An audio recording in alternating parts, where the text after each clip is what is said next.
Well, good morning, good morning, good morning. Let me tell you a story.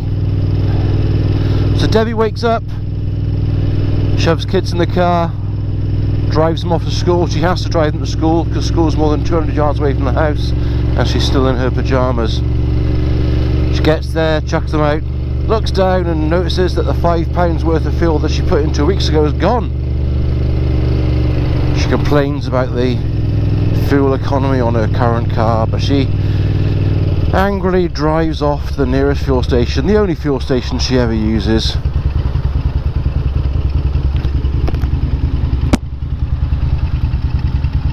She gets there and it's empty. Oh no. So what does she do? She doesn't do the sensible thing and go to the next fuel station. No, she's always used this particular service station, which just happens to be one of the handful of service stations that has struggled with deliveries recently. So anyway, Debbie pops home. She opens a bottle of Prosecco. She opens her laptop and she logs into Facebook. Now what she writes down is "can't get fuel anywhere," and then a scream emoji. And yes, she probably did spell fuel wrong, but she's now shared this with her 400 acquaintances on Facebook, 365 of which she's never met before and will never meet in the future, but she shared it nonetheless. So you'll probably get half a dozen that will come back with the obligatory "you okay, hun" comment, because if they don't do that, then you drop out of the whole social experiment thing on Facebook where it looks like you don't care. So anyway, probably half a dozen of the people that are on Facebook with her decide to share it to Twitter, and I'll come back to this once I've paid. Number 3, please. Lovely, thank you.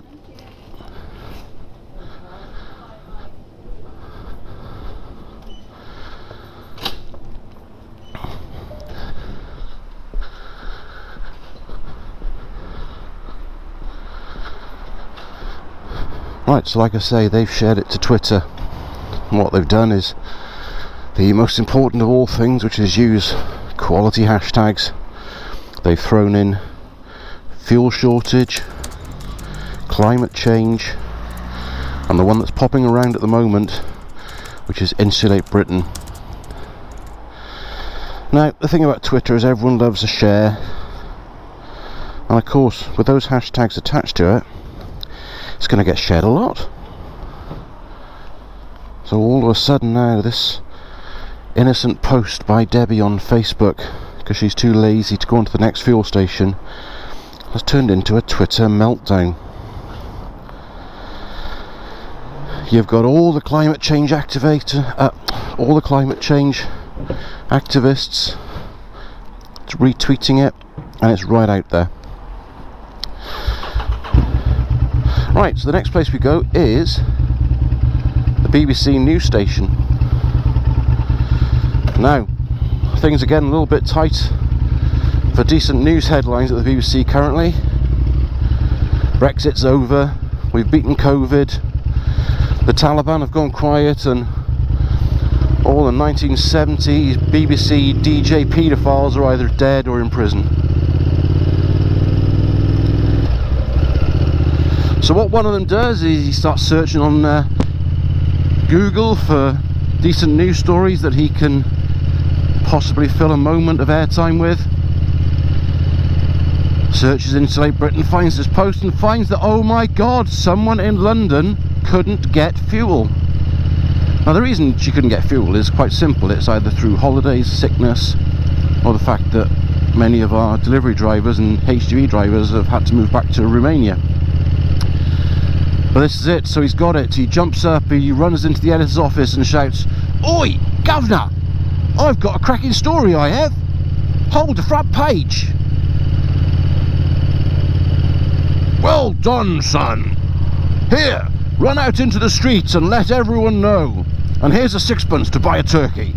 I'm not sure why I'm in Victorian London, but you know, this just go with me. So this reporter, by the name of Phil McCann,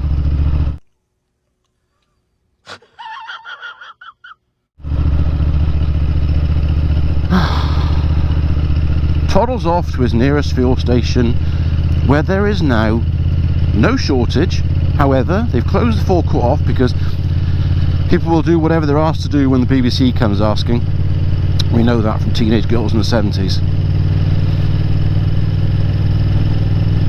And then he goes back, carries out a report, and it makes the headline news at the lunchtime. Peak moment of people's interest.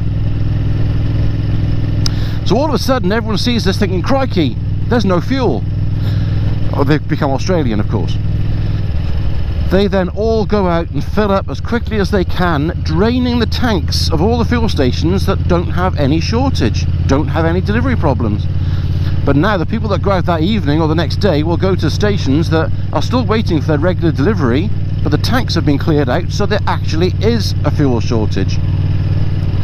So what we've done is effectively created a shortage by there not being a shortage. Well done. And the knock-on effect of this is that now everyone is up in arms that our HGV drivers are not being looked after properly. Now let me just get one thing straight with you.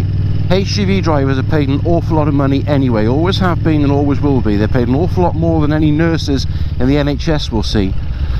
But now you'll find that all these rainbows and thank you NHS signs that have been up in people's windows have been taken down and being replaced by pictures of dead prostitutes and save our HGV drivers.